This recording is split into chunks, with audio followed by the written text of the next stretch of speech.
Yeah, so it all started in 2021 when we created my PhD project together with my supervisor Courtney.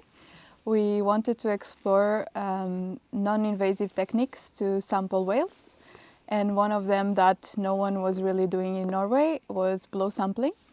And we wanted to basically try it out in northern Norway and see if this could be a method we could use in the future for different analysis on their health. So during my PhD, we kind of developed this methodology using drones to sample the whale's blow. And this ended up growing into this grant that we got called Blowomics. For Blowomics, the main purpose is that we really want to be able to assess the health of these large free-swimming whales in their natural environment, which is something that eludes the scientific community at the moment. And with this project, we are going to do that using microRNA biomarkers, and we are aiming to find these biomarkers in the blow of whales because blow is a very easy medium to collect from large free swimming animals. Relatively. There are still many challenges with collecting the blow of the whales, but you can't capture an entire whale the way you might be able to with some other animals in wildlife field. So it's a very easy system, and that was important for us, that we have a system that people can utilize around the world. They don't need really specialized equipment. We use a DJI Mavic, which you can buy off the shelf, and Petri dishes are a dime a dozen, and Velcro, and that's all you need. But what we're learning is that you do need quite a bit of skill as a drone driver as well if you want to be collecting a good amount of samples. So microRNAs are these really cool little molecules. So they're non-coding RNA, and they're about 23 nucleotides. So for RNA, they're very, very short. And the good thing about them being short is that makes them more stable than your traditional messenger RNAs.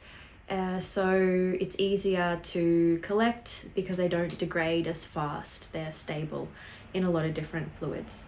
MicroRNAs we also find in all fluids. We find them in bodily fluids. We find them in blood, we find them in blow or exhaled breath from humans, for example.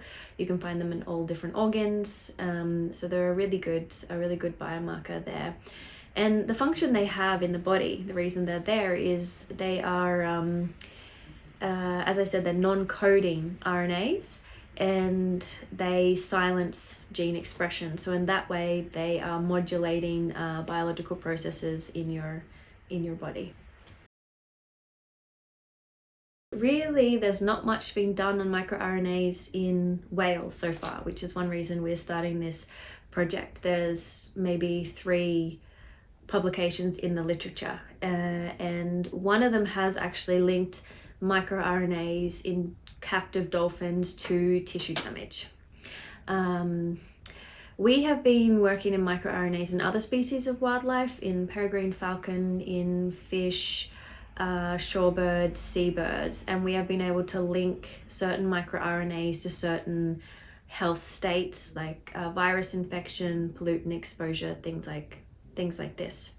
So we've just received our first microRNA data from dolphins from SeaWorld Australia, and we are analysing that at the moment. So what we found is that we can characterise the microRNAs in the blow of these dolphins, and so the next step now is to do an analysis where we'll be able to see if we can utilise these microRNAs as biomarkers, because we know all about the health of these dolphins that we're working with in SeaWorld Australia.